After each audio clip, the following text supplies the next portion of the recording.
Oh, Kofi Olomide Sali. Genre vidéo, le temps s'est arrêté, j'ai perdu ma maman.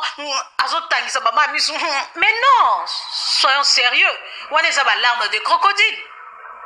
Et ça va l'arme de crocodile. Kofi Olomide a conseillé la biso vidéo te azole la navi. Yo si mona muto ana mawale la vidéo. Muto ana mawazui téléphone na cheli bosone abandi kolela. Tozande siko na posa na ngote. Les gens doivent comprendre que oyo Kofi Olomide salaki wana. C'était juste pour captiver regard ya batu. Tu comprends? Alinga batu tout batala yeba comprendre que maman mi a koufi.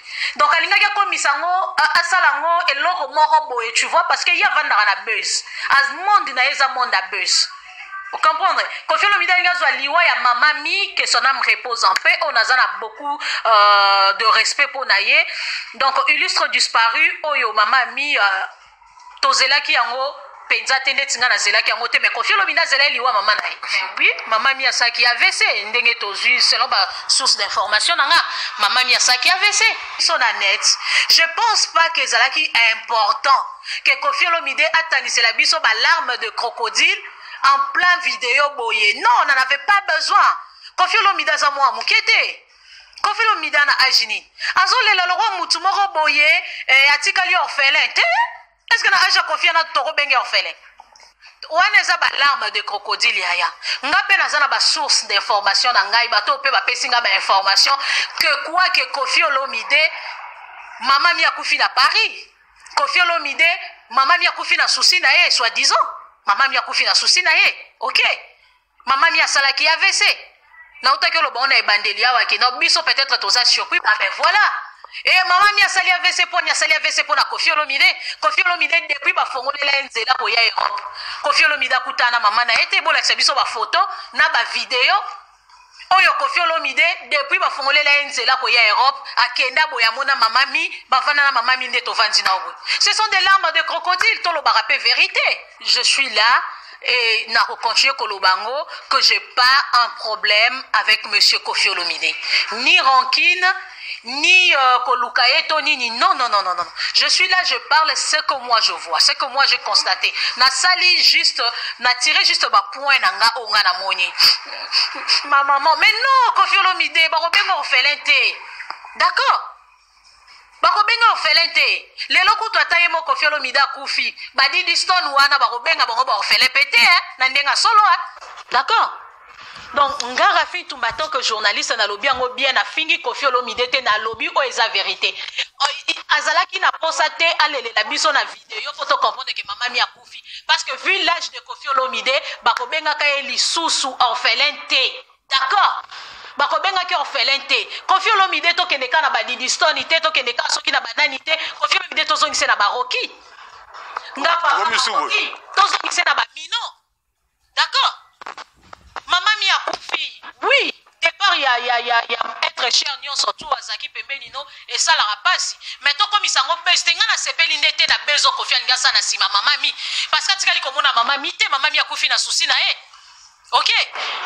Kofi olela comme si amona ke lo mobo e grave Kofi so sandeti na yebite kwa linga bimisongo lo kwelo mobo e choc moko boy mokile linga ka bona katikati donc épidémie mo linga ya lisusu koleka coronavirus kombo lango nini mama mi po akufi non soki Kofi penza ozana liwa ya ozana souci ya liwa mama nae c'est que faut zana souci no ya baroki ya bamino il faut zana souci ya bano ya yo yebo kwa boya soki pe mama mi azaki mama malamu na poto ndenga fanda iboy Kofi bien ka boya bana na ye wana pwani mama mi azwa bango te pwani mama mi afanda na bango te voilà donc mutolandaka likolo yo ezalaka ndenge moko na ye soki en tant que journaliste j'ai le droit de parler.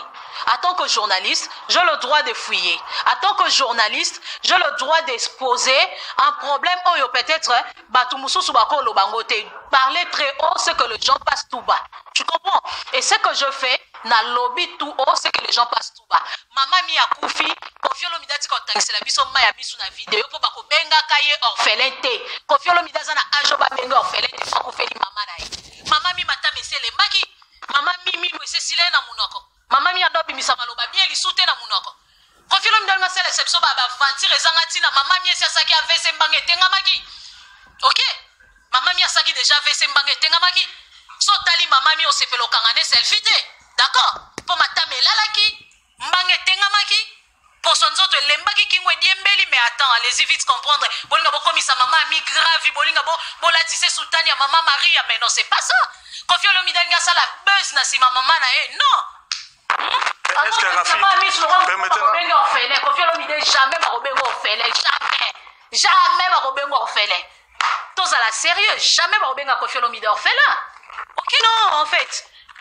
Eza babiloko eshoki lara nga nazala te place oyo mama mi asimbela Kofi Kis nazala te melobamaka nazala te sika bato balobaki o mama mi abimaka na Kofi Olomide abimaka na mama na ye namona mpe sika Kofi Olomide abimaka na mama na ye te donc nakoki koconfirme yango te mais na mituni kaka après mama mi Kofi akokoma na ye parce que azolela olakisa biso akokoma orphelin et apart kokoma orphelin akoma esu eloni on ne sait pas tolobaka vérité.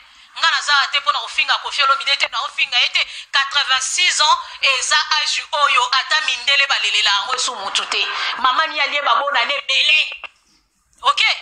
Mama mi alie babona ne ebele. Soki akufi tolobi mama kende pe mala kimia obotela biso Kofi Olomide un grand artiste le lozo sa la fierté à Congo mais mama pe mala kimia. C'est ce que Kofi Olomide devrait faire. On aurait pu recevoir champagne à Fongoli, à Koumisi Nzambe.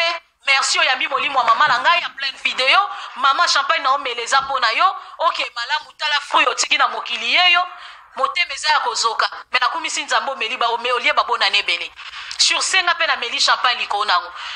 Au tika, la maman, yangati, liwa. C'est tout. Kofi Olomide n'avait pas. Crocodile. Donc, loin de moi l'idée de nuire l'artiste. Loin de moi kozala na problème moko boye personnel na ye na we non na nini ya yemba nga yemba te mbula ya bandi musique nga kutu na botamité. Donc voilà, c'est un peu ça. Il faut que ça la part des choses. Botika ko kangisa ka non Kofi Olomide sala ki boy rafina loba ki boy Kofi Olomide sala ki boy rafina loba boy. Donc boyo comme ça nga lokwa na problème moko boy na Kofi o nga na problème te na Kofi soki sifona zongi ça vient nga na nzela AJP bungi sa mutu mwa maele AJ bungi sa mutu mwa sensi ya bomoto soki pa na mutu mwa boy lokwa rafina tumba zol la ki senzela vie moi fimbu na likolo longwa likolo onyata sende cha awa mabeza. Alors, donc, non, ngai lo na kolo bana papa na Rocky. Vie o vie danga. Lembisaka moi buzz. Lembisaka penza moi buzz. Ta ya kosala buzz, ezali na ta ya kosala buzz te ezali. Ndenge ka balobaka chaque chose a son temps. Donc chaque chose a son temps.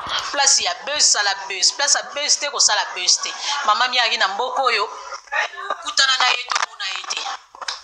Liwa na yete nde mutu osala ke olela ba cotiser le po ba cotiser na bango yobeti waka déjà mon pao donc so eza façon mo ya otole ya kosenga mabanga ba mbongo po disque moi si moi ka et tout benga ba tuno na téléphone oza déjà la carnet d'adresse moi ya bien chargé et tout sans problème donc est-ce que bi ke ngape na perda mama nanga nga tu na perdre mama nanga kala mingi te mama filongolela mama nanga yo abotinga bibisinga na mokili mama nanga o ameminga 9 mois la libo nga tu ne na orpheline ou bien age mama mi akufi na ngo wana age mama biso akufi na mama biso akufi moi muketi mama mi akufi akomi da kokoti mama mi ali combien de bonnes années mama mi ali combien de bonnes années nga tu na problème na liwa mama mi te nga na ndeli problème inde na maya miso akofi Olomide ba maya miso lokuta nga mona kufeli mama na nga kutu ne mutu bakobenga nga orpheline tu comprends nga nde bakobenga nga orpheline nga mama na nga kufi na atiki nga mwana muke nga na mwana muke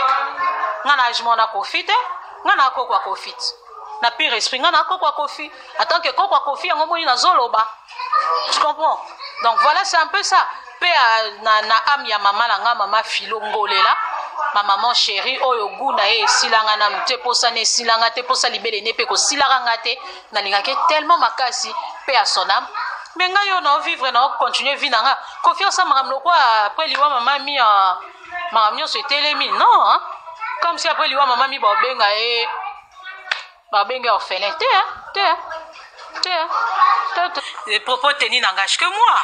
Parce que dans le bino batu bova na la poto awabo emo bobungi sara peut-être makanisi to bobo sanaranoki, je ne comprends pas. Mais bon condamna mingi batu bana kisa ça va quoi bazo monate balala. Mais non, bobo sana ke Koffi Olomide a sala vidéo moko boye afinga na yeba na poto nyonso. A sala vidéo moko boye ça bango bana eloko te, soit disant ba sokola bibembe, soit disant ba soki banani, bana banda kuna kisasa te, ba ça va prison et tout baba miyibi na poto et tout non wa bosani vidéo wana mais non toza quand même kimi yanga na fingi Koffi Olomide tenga alobika vérité voilà c'est ça n'a vraiment un problème na Koffi Olomide vraiment mes condoléances na famille biologique il y a maman na biso maman Mi que son âme repose en paix et ainsi que na batutso bayeba qui est de loin comme de près et na famille musicale Mobimba parce que zaki maman ba musicien surtout na présenté vraiment ba sincère condoléances na nga en particulier na yemo Koffi Olomide le Quatra Koraman mais na boyka ande buzz